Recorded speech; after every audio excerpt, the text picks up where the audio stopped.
আমার, আমাদের প্রিয় নবী সাল্লাল্লাহু আলাইহি সাল্লামের দাম্পত্য জীবনে কিন্তু টুনটান সমস্যা হয়েছে। আপনারা মনে করতে পারেন নবী সাল্লাল্লাহু আলাইহি সাল্লামের ঘর, ওনার স্ত্রীগণ সাহাবী, তারা উম্মুল মুমিনিন আমাদের মা, এত মর্যাদাবান মানুষ তারা, তাদের আবার ঝামেলা হয়েছে। ভাই দাম্পত্য জীবনে টুকটাক সমস্যা তাদেরও হয়েছে। প্রিয় নবী সাল্লাল্লাহু আলাইহি সাল্লাম নিজে একদিন বাসা ছেড়ে মসজিদে নববীতে এসে মন খারাপ করে বসেছিলেন, তিনি বাসায় যাচ্ছেন না, অভিমান করে।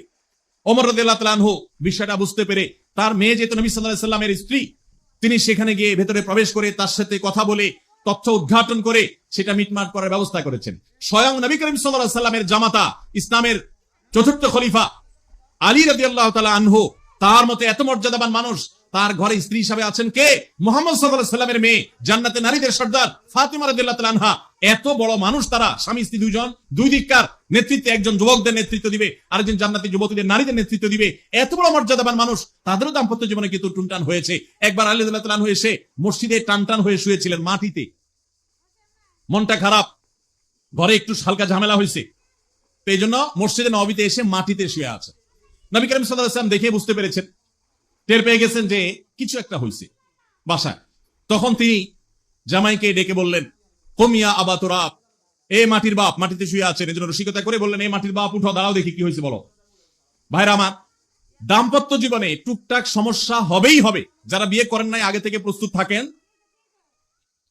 বুকে পিঠে ছালার বস্তা সব বেঁধে রেডি থাকেন। বিশেষ করে সময় যেভাবে গড়াচ্ছে, তাতে করে সামনে থেকে হেলমেট পরেও যাওয়া লাগতে পারে।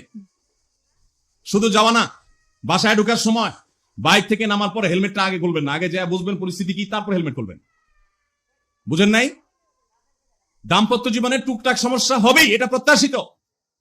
মনে রাখবেন, এই জিনিসটা যদি আপনি আগে থেকে মাথায় রাখেন, তাহলে আপনার কষ্ট অনেকখানি দূর হয়ে যাবে।